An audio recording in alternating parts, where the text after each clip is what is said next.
வணக்கம், welcome back to ஜாஸ் Tamil YouTuber. உங்களுக்கு ஆன்மீகம் சம்பந்தப்பட்ட தகவல்கள் பிடிக்கும்னா மறக்காம நம்ம சேனலை சப்ஸ்கிரைப் பண்ணிக்கோங்க. அப்படியே பக்கத்துல இருக்க பெல் பட்டனும் பிரஸ் பண்ணிக்கோங்க. இன்னைக்கு இந்த பதிவுல நம்ம பார்க்க போறது, நம்ம சேனலோட சப்ஸ்கிரைபர் ஒருத்தவங்க வைகாசி மாசத்துல வரக்கூடிய இந்த தேய்பிரை ஏகாதசியை பத்தி கேட்டிருந்தாங்க. அவங்களுக்காக தான் இன்னைக்கு இந்த பதிவு. இந்த பதிவுல நான் இந்த ஏகாதசியோட சிறப்புகள் பத்தியும், இந்த ஏகாதசி உருவான புராண வரலாறு பத்தியும், இந்த ஏகாதசியில நம்ம எப்ப விரதம் தொடங்கி எப்ப விரதம் முடிக்கணும், பாரணை நேரம் எப்ப அப்படிங்கறத பத்தியும், இந்த ஏகாதசியில நம்ம விரதம் இருக்கப்ப சொல்ல வேண்டிய மந்திரம் பத்தியும், அது மட்டும் இல்லாம இந்த ஏகாதசியில நம்ம விரதம் இருக்கிறது மூலியமா நமக்கு கிடைக்கக்கூடிய பலன்கள் என்னென்ன அப்படிங்கறத பத்தியுமே சொல்லியிருக்கேன். இந்த பதிவுல நான் நிறைய தகவல்கள் சொல்லியிருக்கிறதுனால தொடர்ந்து எல்லாருமே பதிவை பாருங்க. இப்ப வாங்க நம்ம வீடியோக்குள்ளார போலாம். ஒரு வருஷத்துல பாத்தீங்கன்னா 24 ஏகாதசிகள் வரும். ஒரு சில வருஷம் பாத்தீங்கன்னா 25 ஏகாதசிகளா வரும். இது மாதிரி இந்த 25 ஏகாதசிகளுக்குமே தனித்தனி பெயர்களும் தனித்தனி புராண வரலாறுகளும் தனித்தனி சிறப்புகளுமே இருக்கு. அந்த வகையில இந்த வைகாசி மாத தேய்பிரை ஏகாதசிக்கு பாத்தீங்கன்னா அபரா ஏகாதசி அப்படிங்கிற பெயர் இருக்கு. இப்ப நம்ம இந்த அபரா ஏகாதசி உருவான புராண வரலாறு என்ன அப்படிங்கறத பத்தி தொடர்ந்து பார்ப்போம். அம்பரீஷன் அப்படின்னு ஒரு மன்னர் இருந்தாரு. அந்த மன்னர் பாத்தீங்கன்னா திருமாலோட ரொம்ப பெரிய பக்தர். வருடம் முழுவதும் வரக்கூடிய இந்த 25 ஏகாதசிகளுமே பாத்தீங்கன்னா அவர் தொடர்ந்து விரதம் இருப்பாரு. ஒரு முறை பாத்தீங்கன்னா மன்னன் ஏகாதசி விரதம் இருக்கிறப்ப அதை முடிக்கக்கூடிய சமயத்துல துர்வாச முனிவர் அங்க வந்துட்டாரு. மன்னன் விரதம் இருக்கக்கூடிய இந்த வேலையிலுமே பாத்தீங்கன்னா துர்வாச முனிவரை ஓடி போய் பார்த்து வரவேற்றாரு. அவரை சாப்பிடுறதுக்காக அழைச்சாரு. முனிவரும் அம்பரீஷனோட வேண்டுதலை ஏத்து நதியில நீராடிட்டு வருவதா சொல்லிட்டு போனாரு. ஆனா நீராட போன துர்வாச முனிவர் நேரத்துக்குள்ளார திரும்பி வரவே இல்ல.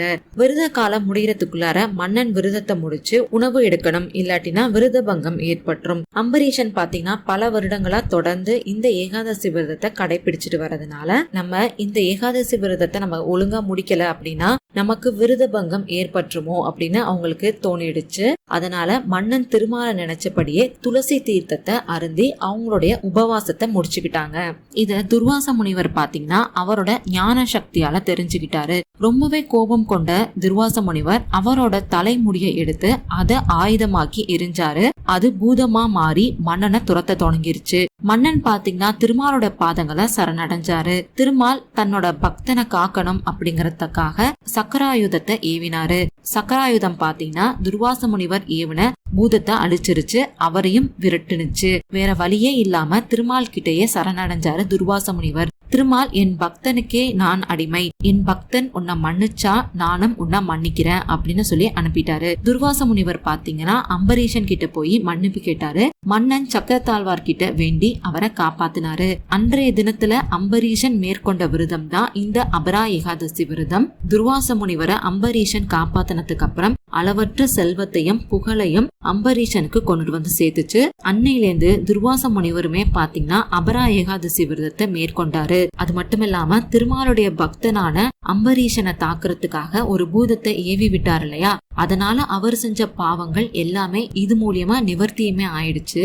இந்த அபரா ஏகாதசி விரதம் பாத்தீங்கன்னா நம்ம செஞ்ச பாவங்கள் எல்லாத்தையுமே அழிக்கிறதோட நமக்கு இருக்கக்கூடிய செல்வ வளத்தையுமே அதிகரிக்கும். அபரா ஏகாதசி விரதம் பாத்தீங்கன்னா மனிதர்கள் கடைபிடிக்க வேண்டிய விரதங்கள்ல ரொம்பவே ஒரு முக்கியமான விரதம். அபரா அப்படின்னா அபாரமான, அதாவது அபரிமீதம் அப்படின்னு ஒரு அர்த்தம் உண்டு.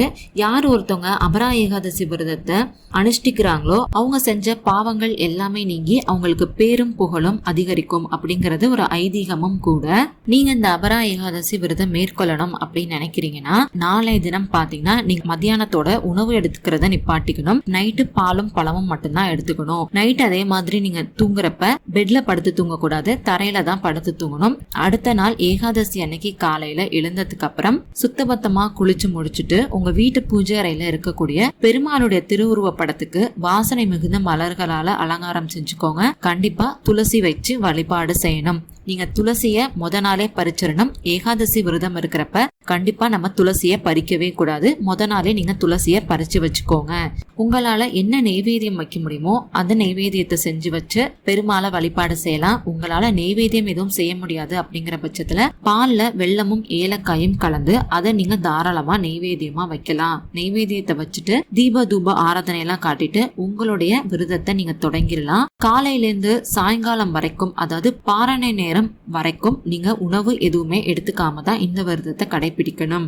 இந்த விரதத்தை நீங்க கடைபிடிக்கிறப்ப தண்ணி குடிக்கிறீங்க அப்படிங்கிற பட்சத்துல துளசி போட்டு அந்த துளசி தீர்த்தத்தை தான் நீங்க எடுத்துக்கணும். ஒருவேளை நீங்க வயசானவங்களா இருக்கீங்க, இல்ல நீங்க மருந்து மாத்திரை எடுத்துக்கிறீங்க அப்படிங்கிற பட்சத்துல இந்த விரதம் நீங்க இருக்கக்கூடிய சமயத்துல அரிசி உணவுகளை மட்டும் தவிர்த்துட்டு கோதுமையால செஞ்ச சப்பாத்தி இது மாதிரி ஏதாவது எடுத்துக்கிட்டு கூட இந்த விரதத்தை நீங்க தாராளமா கடைபிடிக்கலாம். அதுக்கப்புறம் சாயங்கால வேளையில உங்க வீட்டு பக்கத்துல இருக்கக்கூடிய பெருமாள் கோயிலுக்கு போய் அங்க நீங்க வழிபாடு செய்யணும். உங்களால துளசி மாலை சாத்த முடியும் அப்படின்னா நீங்க தாராளமா பெருமாளுக்கு துளசி மாலை சாத்தி நெய் தீபம் ஏத்தி வழிபாடு செய்யறது உங்களுக்கு ரொம்ப சிறந்த பலன்களை தரும். பெருமாளை வழிபாடு செஞ்சுட்டு திரும்பவும் வீட்டுக்கு வந்து உங்க வீட்டு பூஜை அறையில தீபம் ஏத்தி வச்சுட்டு பெருமாளுக்கு முன்னாடி அமர்ந்து விஷ்ணு சஹஸ்ரநாமம், விஷ்ணு சோஸ்திரங்கள் இதெல்லாம் படிக்கிறது ரொம்ப நல்லது. நான் டிஸ்பிளேல கொடுத்திருக்கக்கூடிய பெருமாளுடைய மந்திரங்களை கூட நீங்க தாராளமா சொல்லி வழிபாடு செய்யலாம். அதுவுமே உங்களுக்கு ரொம்ப சிறந்த பலன்களை தரும். இப்ப இந்த ஏகாதசி எப்ப ஆரம்பிக்குது, எப்ப முடியுது, நம்ம பாரணை தர வேண்டிய நேரம் என்ன அப்படிங்கறத பத்தி பார்க்கலாம்.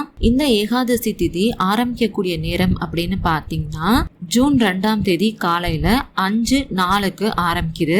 ஏகாதசி திதி முடியக்கூடிய நேரம் அப்படின்னு பாத்தீங்கன்னா ஜூன் 3ஆம் தேதி காலையில 2:41 வரைக்கும் இந்த ஏகாதசி திதியானது இருக்கு.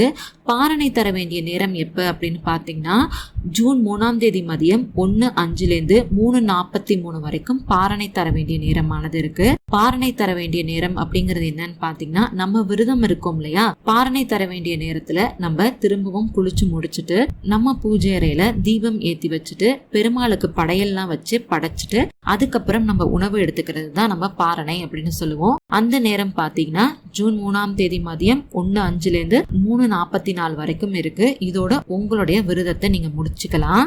இந்த அபரா ஏகாதசி விரதம் இருக்கிறது மூலியமா நமக்கு கிடைக்கக்கூடிய பலன்கள் என்னென்ன அப்படிங்கறத பத்தியுமே இப்ப நம்ம தெரிஞ்சுக்க போறோம். தொடர்ந்து பாருங்க.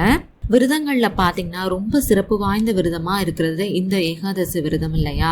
இந்த விரதத்தை நம்ம கடைபிடிக்கிறது மூலமா 3 புஷ்கரங்கள்ல நீராடின பலன் நமக்கு கிடைக்கும். கார்த்திகை மாதத்துல புண்ணிய தீர்த்தங்கள்ல நீராடின பலன் நமக்கு கிடைக்கும்.